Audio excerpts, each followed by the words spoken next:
Unit to इस video में unit 2 के बारे में बताएंगे। यूनिट 2 बेसिकली रेगुलर एक्सप्रेशन के लिए है। रेगुलर एक्सप्रेशन क्या होता है? Regular expression are useful for representing certain sets of string in an algebraic fashion. Means इसका क्या हुआ कि जो रेगुलर लैंग्वेज होते हैं उसका अलजेब्रिक फैशन में जो रिप्रेजेंटेशन होता है उसको हम लोग रेगुलर एक्सप्रेशन कहते हैं। Actually this describes the language accepted by finite automata. ये तो हम लोग अच्छी तरीके से जानते हैं कि रेगुलर लैंग्वेज फाइनाइट ऑटोमेटा से रिकॉग्नाइज होता है।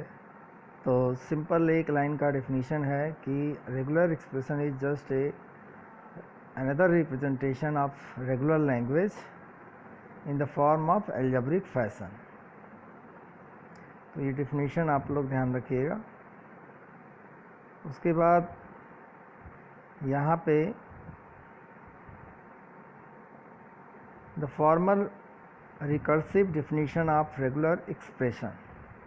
रिकर्सिव वर्ड इस नाते यूज़ किया जा रहा है कि ऑपरेटर अगर रिकर्सिवली यूज़ होते हैं तो जो रिजल्ट मिलता है वो रेगुलर एक्सप्रेशन ही बनता है। स्मॉलेस्ट जो रेगुलर एक्सप्रेशन है वो आपका देखिए फर्स्ट पॉइंट में बताया गया है।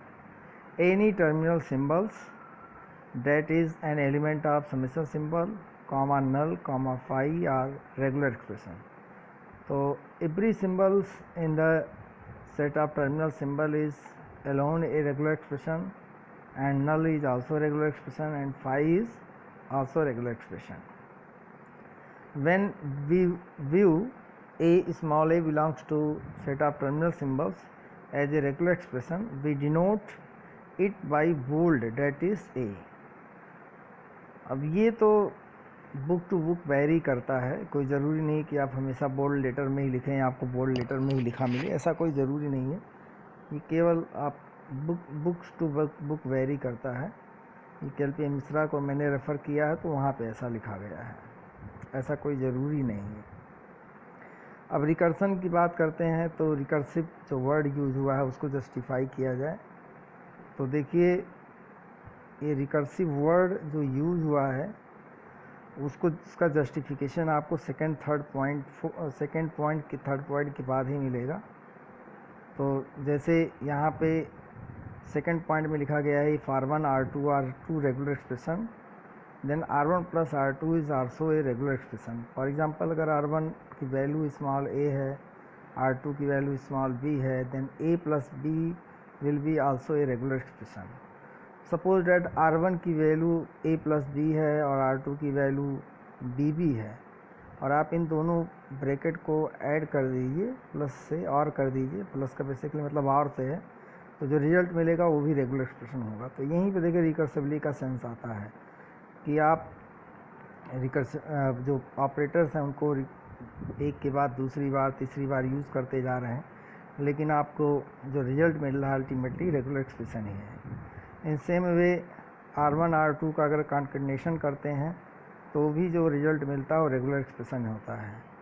इसी बात को यहाँ पे देखिए लिखा गया है द इटीरेशन।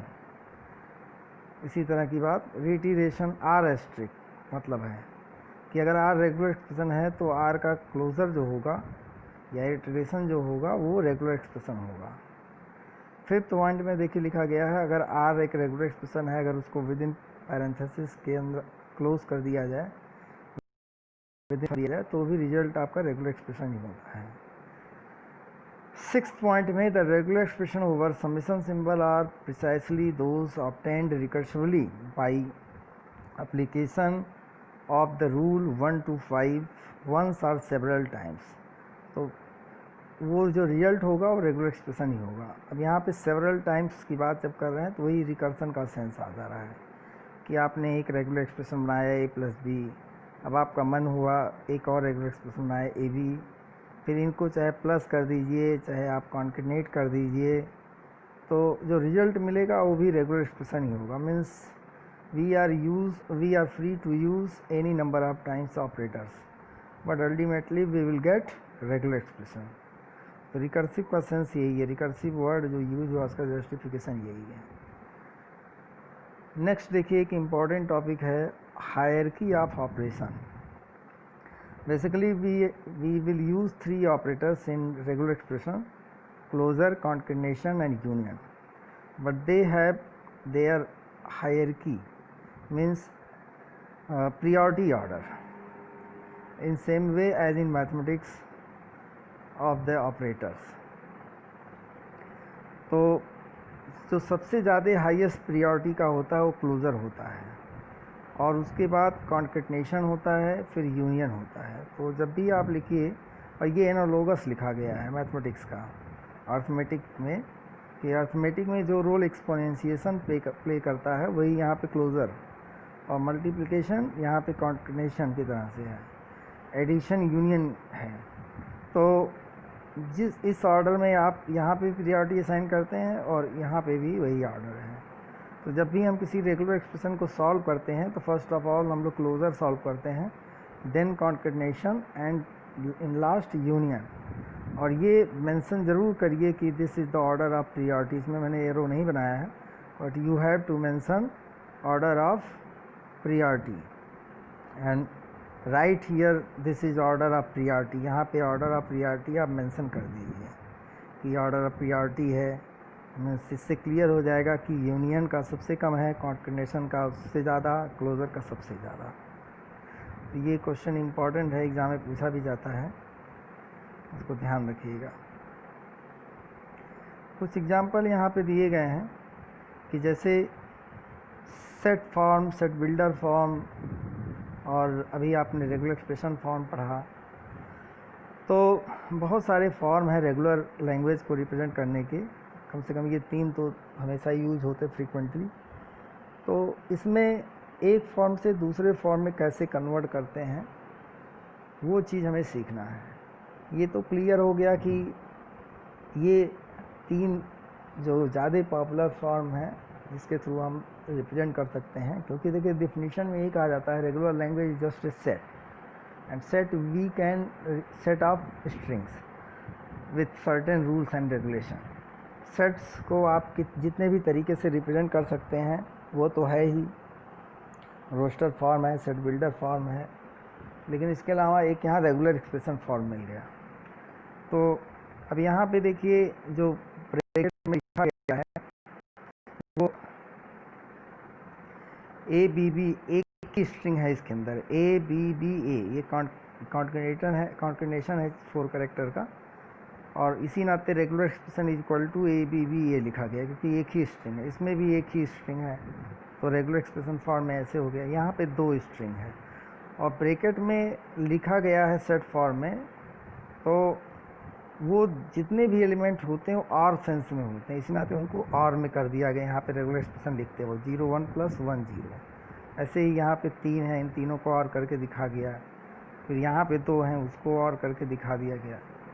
ये है, तो आप और करके दिखाओगे, लेकिन थोड़ा सा सॉल्व अगर आप करेंगे 0 + 0 नल प्लस 0 + 0 0 + 0 0 0 + so on, तो ये 0 एस्ट्रिक के बराबर होता है. तो इसको कॉम्पैक्ट फॉर्म में यहाँ पे डिनोट कर दिया गया है, बट सेंस वही है. आप ऐसे भी लिख देंगे तो भी काम चल जाएगा, but you have to know that what is its equivalent compact form, that is 0 asterisk. In same way यहाँ पे है, तो यहाँ पे नल था, इस नाते 0 एस्ट्रिक फॉर्म में लिख दिया गया, लेकिन नीचे वाले एग्जाम्पल में नल नहीं है, तो इस नाते आप एस्ट्रिक फॉर्म में लिखते वक्त थोड़ा सा ध्यान देना पड़ेगा, क्योंकि यहाँ पे स्मॉलेस्ट स्ट्रिंग नल दी गई है, यहाँ पे स्मॉलेस्ट स्ट्रिंग नल नहीं है इस केस में. तो लेकिन अगर आप उसमें से 1 कॉमन ले लें, 1 यहाँ पे से कॉमन ले लें और यहाँ पे नल लिख दें, यहाँ पे 1 लिख दें, यहाँ पे डबल 1, मतलब एक 1 कम हो गया, तो 1 बाहर है लेकिन अंदर वाला 1 एस्ट्रिक हो जाएगा. तो इस नाते ऐसा हो गया 1 1 1 1 का होल एस्ट्रिक. तो इस तरीके से पता चलेगा. इसमें से अगर स्मॉलेस्ट नल लेंगे तो नल 1 कॉन्केटेंट होके 1 हो जाएगा, अगर इसमें से 1 लेंगे तो 1 1 कॉन्केटेंट होके 1 1 हो जाएगा. इस तरीके से उसी का इक्विवेलेंट है. नेक्स्ट कुछ क्वेश्चंस हैं इसमें, जैसे पहला दिया गया है, मतलब ये describe the following sets by regular expression. तो डिस्क्राइब फॉर्म में है the set of all strings of zeros and ones ending in double zero. तो जितनी भी स्ट्रिंग्स हैं वो डबल जीरो में एंड हो रहे हैं। अब लास्ट टू कैरेक्टर तो आपके ज़ीरो हैं, लेकिन उसके पहले कुछ भी आ सकता है। You are free to use any sequence before double zero. तो एनी थिंग मीन्स 0 + 1 का होल एस्ट्रिक जो यूनिवर्सल सेट होगा, 0 1 से फॉर्म होने वाला universal set 0 + 1 asterisk, because there is no restriction. You are free to use any string which we can form using two character 0 and 1. So this is 0 + 1 asterisk is universal set that is formed using two characters 0 and 1. तो इसका equivalent ये हो गया। इसी तरीके से देखिए दूसरा एग्जांपल जो लिया गया है, दूसरे एग्जांपल में the set of all strings of zeros and ones beginning with 0 and ending with 1। तो there are two conditions, two constraints. First is that first character is 0 and last character is 1, then it means two places are restricted, but between them we can use any sequence. Again any sequence में 0 + 1 asterisk. So this is equivalent regular expression for given statements. In third example, L3 is equal to null, 1 1, 4 times 1, 6 times 1. So we are free, it is very clear that 1 1 sequence is repeated and smallest string is null. तो अगर हम 1 1 को single character की तरह से treat करें तो इसका मतलब हो जाएगा कि 1 1 का होल एस्ट्रिक, क्योंकि इसमें अगर एक भी बार इस एस्ट्रिक का मतलब है नल तो आ ही गया। ये लूप की तरह से होता है जब क्लोज़र आप लगा देते हैं।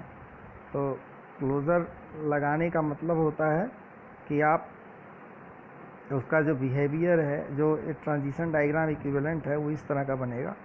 अगर आप एक भी बार लूप नहीं चले तो नल हो गया, एक बार चले तो 1 1 हो गया, 2 बार तो डबल 4 टाइम 1, 3 टाइम में 6 टाइम 1, सो ऑन ऐसे बनता चला जाएगा। तो ये इसका इक्विवेलेंट हो गया। अब इसमें कुछ आइडेंटिटीज़ हैं जो कि बहुत ही इम्पॉर्टेंट होते हैं। तो आइडेंटिटीज़ को समझने के लिए कुछ शुरू में हम लोगों ने एजम्पशन कर लिया है। Two regular expression R1 and R2 are equivalent, we write R1 = R2 if R1 R2 represent the same sets of string. मतलब दो रेगुलर एक्सप्रेशन तभी इक्विवेलेंट हो सकते हैं जब दोनों सेम सेट ऑफ स्ट्रिंग्स को रिप्रेजेंट करें। मतलब जो स्ट्रिंग पहले में है वही दूसरे में, ना एक कम ना एक ज़्यादा ना एक अल्टर्ड, सेम होना चाहिए, तो वो दोनों इक्विवेलेंट होते हैं। अब आइडेंटिटीज़ के बारे में हम लोग देखते हैं। आइडेंटिटीज़ मतलब बहुत ही इम्पॉर्टेंट है। जैसे फाई + R = R होता है। क्यों? क्योंकि फाई में तो कोई स्ट्रिंग है ही नहीं, कुछ नहीं है। एक चीज़ आप लोग ये ध्यान दीजिएगा, what is difference between phi and null. Phi is a regular expression which represents regular language which have no strings, but null is a regular expression which represents a regular expression in which there is a single string that is null. And null means क्या है? Vacant means there is a string, there is only one string which have no character. और यहाँ क्या है? There is no string. There is phi में क्या? Phi का मतलब क्या है? There is no string. और नल का मतलब there is a string which is empty, मतलब उसमें कोई भी कैरेक्टर नहीं है। तो ये दोनों में अंतर है। यहाँ पे लैंग्वेज ही एम्प्टी है और यहाँ पे एक स्ट्रिंग है जो कि एम्प्टी है, जिसके अंदर कोई कैरेक्टर नहीं है। ये दोनों में अंतर है। तो अगर आप एक रेगुलर एक्सप्रेशन R लिए और उसमें अगर आप एक एम्प्टी सेट ऐड किए तो आपको वही R मिलेगा। फिर फाई R या R फाई को अगर हम कॉन्टिनेट करेंगे तो हमें फाई मिलेगा। ये बात ध्यान देना है, क्योंकि फाई का बिहेवियर क्या होता है? फाई आपका जैसे मैथमेटिक्स में मल्टीप्लिकेटिव आइडेंटिटी की तरह से काम करता है, 0 1। उसी तरीके से फाई जिस तरीके से मैथमेटिक्स फाई का रोल क्या है, जैसे मैथमेटिक्स में जीरो का रोल होता है और मल्टीप्लिकेशन का रोल यहाँ पे कॉन्केटनेशन से है, कॉन्केटनेशन जैसा है। तो आप अच्छी तरीके से जानते हैं कि अगर हम जीरो का मल्टीप्लाई किसी भी नंबर के साथ करें तो हमें जीरो ही मिलता है। उसी तरीके से जब मल्टीप्लिकेशन, जब आपका जीरो और फाई एक दूसरे के एनालोगस हैं तो, और मल्टीप्लिकेशन कॉन्केटनेशन एक दूसरे के एनालोगस हैं, तो मल्टीप्लिकेशन अगर जीरो से करते हैं जीरो मिलता है, तो उसी तरीके से फाई से अगर कॉन्केटनेट करेंगे तो हमें फाई ही मिलेगा। तो फाई और जीरो ये दोनों एक दूसरे के एनालॉगी हैं और मल्टीप्लिकेशन कॉन्केटनेशन एक दूसरे के एनालॉगी हैं। अगर ये बात ध्यान में रखेंगे तो आपको ये बात समझ में आ जाएगी, ये ध्यान देना है। नल का जो रोल, नल और वन एक दूसरे के इक्विवेलेंट है और कॉन्केटनेशन और मल्टीप्लिकेशन ऑलरेडी आप जान चुके हैं एक दूसरे के इक्विवेलेंट हैं। तो वन के साथ अगर one being a multiplicative identity element, अगर आप वन से मल्टीप्लाई करते हैं किसी नंबर को तो वही नंबर मिलता है। इसी तरीके से नल को अगर यहाँ कॉन्केटनेट करेंगे किसी रेगुलर एक्सप्रेशन के साथ तो वही रेगुलर एक्सप्रेशन मिलेगा। तो इसी नाते null R is equal to R, null is equal to R अगर प्रूफ आता है तो आप ऐसे भी समझा सकते हैं, बाकी आप प्रूफ करके भी आर कोई सीक्वेंस लेके भी समझा सकते हैं। लेकिन मोर इम्पॉर्टेंटली कि आपको ये पता होना चाहिए कि नल और कॉन्केटनेशन एक दूसरे के, नल और वन एक दूसरे के एनालॉगी हैं, कॉन्केटनेशन मल्टीप्लिकेशन एक दूसरे के एनालॉगी हैं, तो उसके थ्रू भी आप समझा सकते हैं। ये एक इम्पॉर्टेंट चीज़ ये है कि फाई क्लोज़र, नल क्लोज़र, नल क्लोज़र का मतलब नल होता है, क्योंकि अगर आप एम्प्टी स्ट्रिंग को कितनी बार भी कॉन्केटनेट करेंगे, भाई नल क्लोज़र का मतलब क्या हुआ, सिंगल नल, डबल नल, ट्रिपल नल, ऐसे सो ऑन। तो नल नल को कॉन्केटनेट करने के बाद नल ही मिलेगा, यानी कि हर जगह पे आपको नल ही मिलेगा। तो कई बार नल लिखने से नल प्लस नल उसका सेंस हुआ, मतलब नल और नल और नल और, अब न और लगाए हुए हैं, उसी तरीके मैंगो या मैंगो आप बोलिए तो उसका मतलब मैंगो ही निकलेगा। उसी तरह नल और नल सो ऑन का मतलब नल ही निकलेगा। लेकिन फाई क्लोज़र का इक्वल टू नल कैसे हुआ वो ध्यान से देख लीजिए, क्योंकि फाई क्लोज़र का मतलब हुआ नल, उसके बाद single phi, double phi, triple phi, ऐसे सो ऑन। तो ये एक तरीके से null plus phi plus double phi plus so on ऐसे हुआ। और अभी आप यहाँ पे देखे हैं कि फाई को किसी के साथ कॉन्केटनेट करें तो फाई ही आते हैं, यानी कि ये सारे ब्रैकेट फाई, ये सारी वैल्यू फाई के बराबर ही होंगे।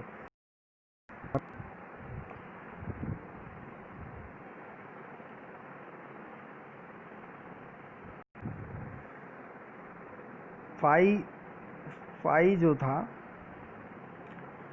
फाई एस्ट्रिक हम समझा रहे थे। फाई एस्ट्रिक का मतलब होता है नल, फाई, सिंगल फाई मतलब डबल फाई, सो ऑन। तो फाई का जो मतलब है कि अगर आप यहाँ पे देखें तो ये चीज़ equivalent to phi null plus phi plus double phi so on हुआ। लेकिन ये जो जितने डबल फाई ट्रिपल फाई हैं ये सब भी फाई के इक्वल हैं। इस चीज़ को यूज़ करते हुए आप समझ सकते हैं, क्योंकि फाई को किसी के साथ कॉन्केटनेट करते हैं तो फाई ही उसका सेंस होता है। तो नल प्लस फाई आप ऐसे लिखते हैं, और ये अल्टीमेटली रेगुलर एक्सप्रेशन फॉर्म में रिप्रेजेंटेशन है, लेकिन है तो सेट ही। तो नल कॉमा फाई कई बार फाई लिखिए तो अल्टीमेटली आपको क्या मिलेगा, नल कॉमा फाई ही मिलेगा, यानी कि कर्ली ब्रेसेस के अंदर नल फाई मिलेगा। और इसका मतलब क्या हुआ, नल प्लस फाई। और नल प्लस फाई, अभी आप इस आइडेंटिटी को यूज़ करिए, पहली आइडेंटिटी, तो null plus R, phi plus R equal to R होता है, तो null plus phi equal to null ही हो जाएगा। तो इस तरीके से ये आपका जो फाई एस्ट्रिक है वो नल के बराबर प्रूफ हो जाता है। R plus R equal to R होता है, मतलब सेम सेट को आप दो बार आर करिए तो कोई नया चेंज होने वाला नहीं है, वही चीज़ आएगी। तो phi plus R equal to R होगा। इसी तरीके से R asterisk is equal to R asterisk होगा, क्योंकि अगर आप थोड़ा सा सोचें कि आर एस्ट्रिक के अंदर क्या होगा, सारी स्ट्रिंग्स आ जाएंगी जो आर से आप रिपीट करके बना सकते हैं। और फिर आर एस्ट्रिक के अंदर वही सारी सेट रहेंगी। कोऑर्डिनेट करेंगे तो मान लीजिए आर एस्ट्रिक के अंदर एक एग्जांपल के तौर पे कि नल है, आर है, डबल आर है, ऐसे सो ऑन है, और दूसरे आर के अंदर, आर एस्ट्रिक के अंदर भी यही सेम चीज़ होगी, और आप इन दोनों को कोऑर्डिनेट करेंगे तो ज़रा दिमाग लगाइए कि आप इसको लेकर, अगर इसको लेकर कोऑर्डिनेट किए सबके साथ तो क्या होगा, वही यही सेट मिलेगा। फिर इसको लेकर आप कोऑर्डिनेट करें तो क्या मिलेगा, इसके साथ किए तो आर मिलेगा जो कि ऑलरेडी यहाँ है, इसके साथ कोऑर्डिनेट करेंगे तो डबल आर मिलेगा जो कि यहाँ ऑलरेडी है, इसके साथ कोऑर्डिनेट करेंगे डबल आर के साथ ट्रिपल आर मिलेगा जो इसके बाद होगा ही होगा। तो इस तरह से कुछ चेंज नहीं होने वाला है, सब कुछ वही मिलेगा। तो आर एस्ट्रिक